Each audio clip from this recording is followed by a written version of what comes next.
La plupart des gens ne réfléchissent jamais aux raisons qu'ils ont de croire ce qu'ils croient, ou de faire ce qu'ils font. Nous vivons dans un monde rempli de coutumes, mais très peu se soucient d'en chercher les origines. Nous les acceptons généralement comme allant de soi. En fait, la plupart des personnes font ce que tous les autres font parce que c'est aisé et naturel.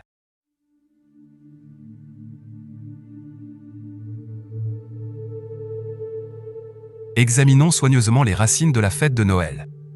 Voyons quelles sont les raisons de l'existence des coutumes qui lui sont associées. Pourquoi la fête s'observe-t-elle le 25 décembre? L'Église apostolique du Nouveau Testament observait-elle cette fête? Évitons les suppositions et n'acceptons que les faits qui peuvent être prouvés. La justification la plus fréquente que l'on entend au sujet de Noël est que les gens ont remplacé les vieilles coutumes et intentions païennes en disant que, maintenant, elles sont centrées sur le Christ. J'en ai entendu plusieurs dire qu'ils honoraient le Christ par leur observance de Noël. Le problème est que Dieu ne dit pas cela est acceptable à ses yeux. En effet, il nous commande clairement de ne pas le faire. Observer Noël déshonore le Christ. Il considère tout ce qui s'y rapporte comme une abomination. Mais pourquoi? Le Christ a dit, c'est en vain qu'il m'honore, en enseignant des préceptes qui sont des commandements d'hommes. Noël n'a pas été ordonné par Dieu. C'est une tradition d'homme. Et le Christ poursuit, vous anéantissez fort bien le commandement de Dieu, pour garder votre tradition. Chaque année, dans le monde entier, des centaines de millions de personnes font exactement cela. Nous allons voir que Dieu nous commande clairement, n'imitez pas la voix des nations. Or la majorité des gens ne le craignent pas, mais Dieu leur permet de décider par eux-mêmes. Les êtres humains possèdent le libre arbitre, libres d'obéir ou de désobéir à Dieu. Mais malheur à ceux qui ignorent la parole de Dieu. Pour ceux qui ont de doutes concernant Noël. Elle n'est pas biblique, dans les Écritures saintes.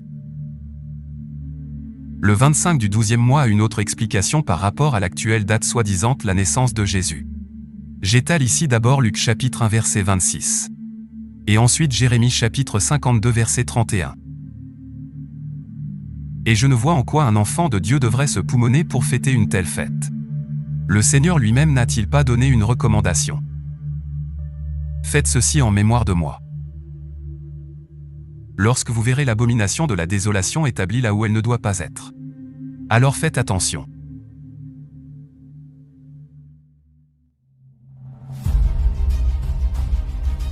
Nous sommes les défenseurs influents et emblématiques du message divin prêché par le prophète Dominique Condé sur l'Internet depuis 2010. Nous, étant les jeunes révolutionnaires de la Sainte Doctrine, nous avons créé des plateformes sur Internet, pour ne parler que du bien de la Sainte Église, et débattre sur certains points difficiles de cette doctrine, qu'on ne comprend pas facilement. Voilà pourquoi, nous publions régulièrement des vidéos bien conçues et illustrées, pour faciliter la compréhension d'un chacun.